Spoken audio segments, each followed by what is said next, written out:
श्री ब्रह्मचारी गोपालानंद जी एवं उनके ध्यान अनुभव। आदरणीय ब्रह्मचारी गोपालानंद जी के जीवन का आनंद कंद योग योगेश्वर सदगुरु श्री रामलाल जी महाराज की लीलाओं में एक विशिष्ट स्थान है। परम करुणार्णव श्री प्रभु जी ने नेपाल हिमालय से उतर करके जन साधारण पर जो अनुकंपाएं की, उन सबका पूर्ण रूपेण वर्णन करना तो अत्यंत कठिन है। यद्यपि उस दिव्य विभूति के चरण कमलों की ओर आकर्षित प्राणी के मन में उनका लीलामृत पान करने की अभिलाषा बनी ही रहती है। ब्रह्मचारी गोपालानंद जी आनंद कंद श्री प्रभु जी के अत्यंत कृपा पात्र थे।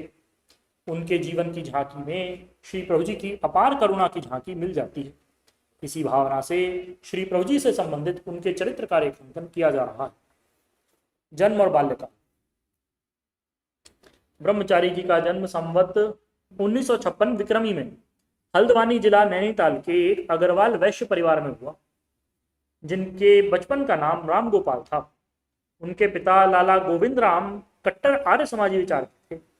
उनकी बड़ी बहन रुक्मिणी देवी से पता चला कि गर्भवास के समय उनके माता पिता हल्द्वानी में एक बड़े अच्छे महात्मा की सेवा किया करते थे। उन्हीं के आशीर्वाद स्वरूप ब्रह्मचारी गोपालानंद जी का जन्म हुआ। किसी आर्य विद्वान ने नामकरण के समय पर उनकी जिह्वा पर ओम लिखा था। आर्य समाज के प्रभाव से बचपन में ही उनकी दिनचर्या में नैतिक अग्निहोत्र और संध्योपासना ने स्थान जमा लिया। बचपन में ही उन्होंने प्रतिभा का परिचय दिया और 12 वर्ष की आयु में ही आयुर्वेद की अच्छी योग्यता प्राप्त की। 16-17 वर्ष की आयु में उन पर महात्मा गांधी जी का प्रभाव पड़ा। हाथ के कते बुने कपड़ों का वे प्रयोग करने लगे। कुछ काल तक उन्होंने आयुर्वेदिक कॉलेज लाहौर और कुछ समय तक कलकत्ता में रह करके आयुर्वेद की शिक्षा पूर्ण की। अल्पकाल में ही एक अच्छे वैद्य बन करके वह अपने गांव हल्द्वानी में ही चिकित्सा कार्य करने लगे। यहाँ उन्हें चिकित्सा कार्य में काफी लोकप्रियता प्राप्त हुई। हठयोगी के दर्शन और सत्संग। श्री ब्रह्मचारी जी के मन में यौगिक शिक्षण प्राप्त करने की धुन बचपन से ही लगी रहा करती थी और वह आर्य समाज की शिक्षा के प्रभाव से ब्रह्मचर्य पालन करना और योग विद्या को सुष्ठु प्रकारेण प्राप्त करना, ऐसा इन्होंने अपने जीवन का लक्ष्य बना लिया था। उनके मन में लगन लगी रहती थी कि योग विद्या पूर्ण वेत्ता कोई सद्गुरु प्राप्त हो तो वे इस विद्या को पूर्णतया सीख लें। वे जहां भी किसी महात्मा का नाम सुनते, उनके दर्शन के लिए पहुंच जाते और उनसे योग संबंधी प्रश्न किया करते थे। उन्होंने हल्द्वानी के इस अपने अल्पकालीन चिकित्सा काल में ही अनेकों महात्माओं के दर्शन प्राप्त किए।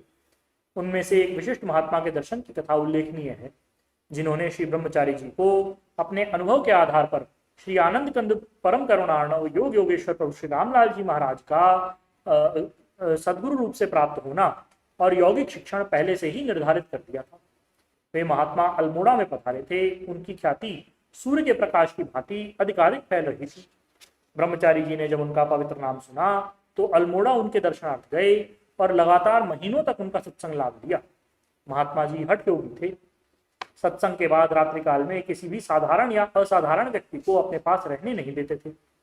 ब्रह्मचारी गोपालानंद जी के मन में उनकी रात्रिचर्या देखने की बड़ी तीव्र अभिलाषा थी। इसलिए एक दिन अवकाश पाकर के ब्रह्मचारी जी रात्रि को उसी वृक्ष पर बैठकर छुप गए जिसके नीचे महात्मा जी अपनी क्रियाएं किया करते थे। उस रात्रि ब्रह्मचारी जी ने एक अद्भुत आश्चर्य देखा। महात्मा जी ने पहले नेति धोती आदि यौगिक हटकर्म किए, उसके पश्चात शीर्षासन लगाकर खड़े हो गए। प्राणायाम के बल से महात्मा जी का आसन धीरे धीरे ऊपर उठना आरंभ हुआ और वृक्ष की कोपलों तक पहुंच गया।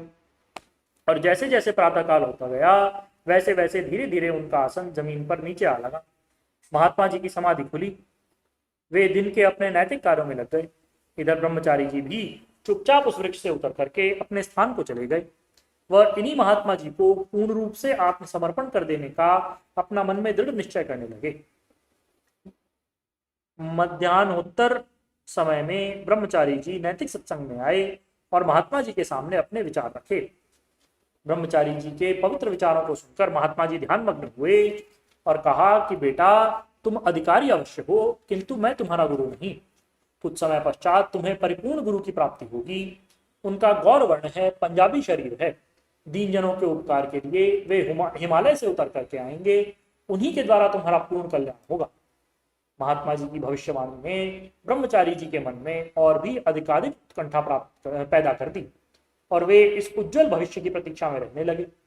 इस समय तक ब्रह्मचारी जी हल्द्वानी निवासियों के मन में काफी प्रतिष्ठा प्राप्त कर चुके थे, किंतु फिर भी अपने बहनोई डॉक्टर चंडी प्रसाद के परामर्श से मुरादाबाद में रहने लगे। उन्होंने वहां भी अपना चिकित्सा का कार्य आरंभ किया। मुरादाबाद में रहते हुए ब्रह्मचारी जी को एक महात्मा का सत्संग लाभ हुआ, जो अच्छे शक्ति संपन्न व्यक्ति थे, किंतु उनका स्वभाव कुछ कटु था। ब्रह्मचारी जी उनसे भयभीत रहते थे। वह किसी करुणार्णव योगराज की तलाश में थे। जा पर जा का सत स्नेहू, सोते ही मिले न कछु संदेहू। श्री प्रभु जी से भेंट। सच्ची लगन में ईश्वर का वास रहता है। वह किसी कार्यवश सहारनपुर गए हुए थे। वहां सत्य गुरुदेव योग योगेश्वर महाप्रभु श्री रामलाल जी महाराज पधारे थे। ब्रह्मचारी जी ने उनकी पतित पावनी कीर्ति सुनी और दर्शन के लिए गए। गुरु पूर्णिमा का दिन था। भक्त मंडली श्री आनंद कंद महाप्रभु जी के दर्शन और पूजन के लिए एकत्रित हो रही थी। श्री प्रभु जी के लिए मोतिया, चमेली, गुलाब आदि के सुगंधित पुष्पों का सिंहासन तैयार किया गया। वह रेशमी वस्त्रों और पुष्पमालाओं से अद्भुत ढंग से सजाया गया था। वे ध्वनि और मंगल गान के साथ श्री प्रभु जी को दही, दूध, गंगा जल आदि से स्नान कराया जा रहा था। भक्त लोग उन्हें पहनाने के लिए दिव्य पीतांबर और अनेकों प्रकार के आभूषण आदि लाए खड़े थे। वेद विधि से उनका पूजन किया गया, आरती उतारी गई। एक ओर बैठकर डॉक्टर राम गोपाल यह सब तमाशा देख रहे थे। उनके आर्य समाजी अंतःकरण में एक हलचल मची हुई थी और वह सोच रहे थे कि ये तो सब ब्राह्मणों की पोप लीला है। थोड़ी देर तक यह दृश्य देख करके मन में अविश्वास की भावना का एक द्वंद्व लेकर चल पड़े। किंतु मनुष्य के गर्भ में क्या है, उसे कब क्या मिल जाता है, इसे कोई नहीं जानता। थोड़ी दूर जाने पर उनके एक मित्र मिले। वो आनंद कंद श्री प्रभु जी की पूर्णता से और प्रभुता से भली भांति परिचित थे। डॉक्टर राम गोपाल को उदास देख करके उन्होंने कारण पूछा, तो राम गोपाल ने कहा कि भाई क्या बताऊं, जहां देखता हूं पाखंड और आडंबर के अलावा कुछ दिखलाई नहीं पड़ता। एक योगीराज के दर्शन के लिए गया था, सोचा वहां कुछ शांति मिलेगी, किंतु वहां भी सब आडंबर ही दिखाई पड़ा। मेरे गुरु का स्वभाव बड़ा कड़ा है। जब उन्हें अपनी दिव्य दृष्टि से पता चलेगा कि मैं किसी योगी के यहाँ गया था, तो वे मुझे अवश्य ही शाप देंगे। वह मित्र समझ गए।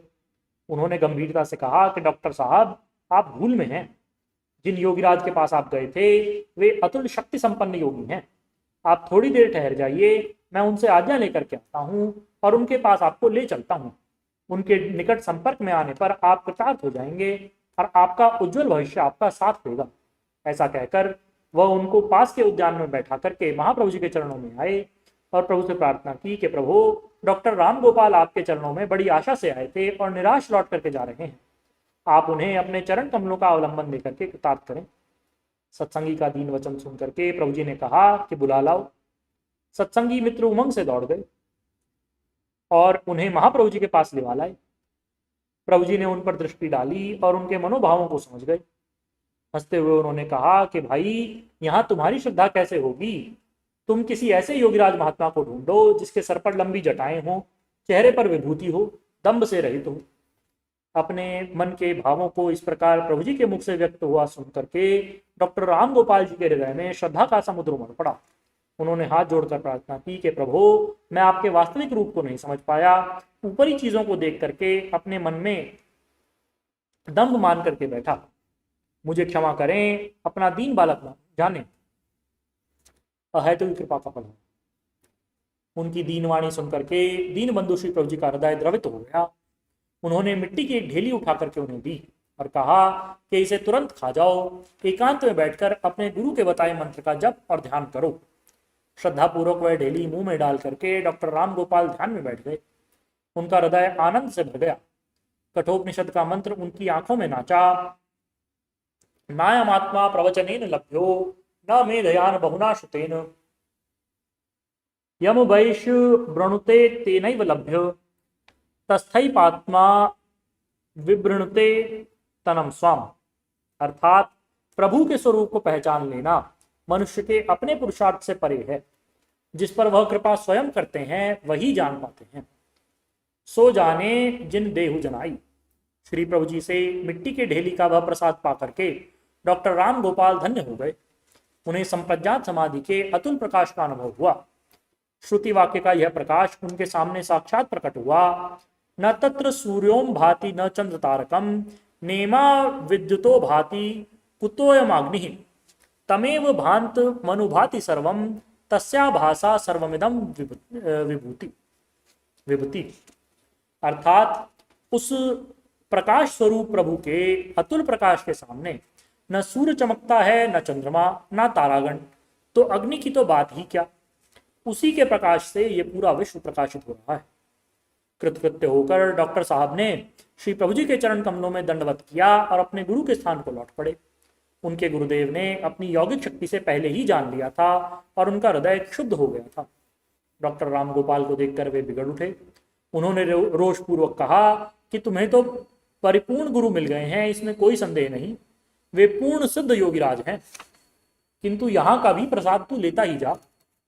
आज से बचे हुए जीवन में तू जीवन भर रोगी ही रहेगा और तेरी औषधियों में विष हो जाएगा और चिकित्सा कार्य में तू विफल रहेगा।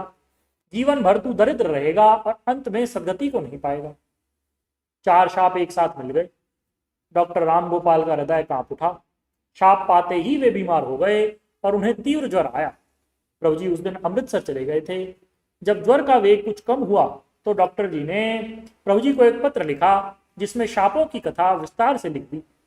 भक्त हितकारी दीनदयाल श्री प्रभु जी ने लौटती डाक से उत्तर दिया जिसमें लिखा था, चिरंजीव नेपाल वाले देवों के देव महादेव सदाशिव लंबा चिमटा लिए सदैव तुम्हारे साथ ही हैं।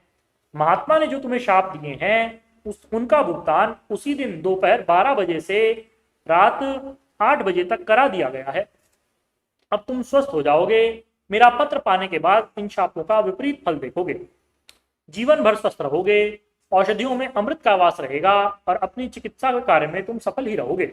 चाहोगे तो बहुत बड़े धनिक हो जाओगे और अंत में तुम्हें सदगति ही प्राप्त होगी। प्राणी मात्र को अभय दान देने वाले कर्तुम अकर्तुम अन्यथा कर्तुम सर्वथा शक्तः दीनदयाल श्री प्रभु जी ने महात्मा के चारों शापों का 8 घंटे के भीतर ही भुगतान करा करके शेष जीवन के लिए डॉक्टर राम गोपाल को अभय बना दिया। वह बारंबार श्री प्रभु जी का पत्र पढ़ करके गदगद हो गए और सोचने लगे कि प्रभु जी ने लिखा है कि तुम चाहोगे तो ऊंचे धनिक भी बन जाओगे, सो मैं धनिक कैसे बनूंगा। उन्होंने ध्यान में बैठ करके प्रभु जी से प्रार्थना की कि हे प्रभु, मैं धनवान कैसे बनूंगा, इसका उपाय बतलाइए। प्रभु जी ने आदेश दिया कि सामने देखो। सामने देखने पर एक आयुर्वेदिक योग आया जिसमें कई विषयों का मिश्रण था। प्रभु जी ने आज्ञा दी कि इस योग को तुम नोट कर लो, इसे उच्च अधिकारियों से स्वीकृति प्राप्त करा लेना।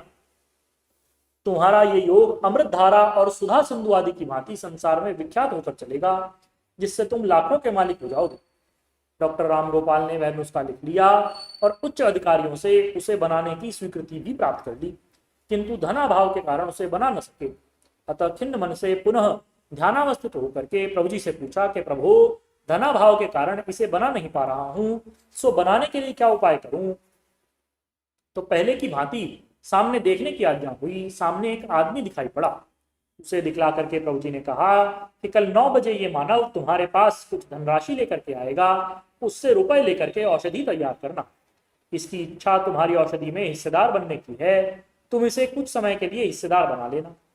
दूसरे दिन ठीक समय पर वह आदमी धनराशि लेकर के उपस्थित हुआ। उसने डॉक्टर राम गोपाल से साझीदार बनने की इच्छा प्रकट की। उसी समय डॉक्टर साहब के मन में एक प्रेरणा हुई। वे सोचने लगे कि धनी बनने और निर्धन रहने में वास्तविक परिणाम क्या होगा, ये बात मुझे अवश्य ही विचार लेनी चाहिए। वे कमरे में अंदर चले गए और ध्यान में बैठे। प्रभु जी से प्रार्थना की कि हे प्रभु, मुझे बतलाएं कि धनवान बनने से क्या परिणाम होगा और निर्धन रहकर साधु जीवन व्यतीत करने से क्या परिणाम होगा और मेरे लिए कौन सा मार्ग शुभ है। शेषकल। बोलिए श्री सद्गुरुदेव भगवान की जय। परम प्रभु श्री रामलाल जी महाराज की जय। योगीराज अनंत स्वामी श्री चंद्रमोहन जी महाराज की जय। श्री सदाशिव भगवान की जय। श्री वृंदावन बिहारी लाल की जय। शंकर भगवान की जय। हर हर महादेव।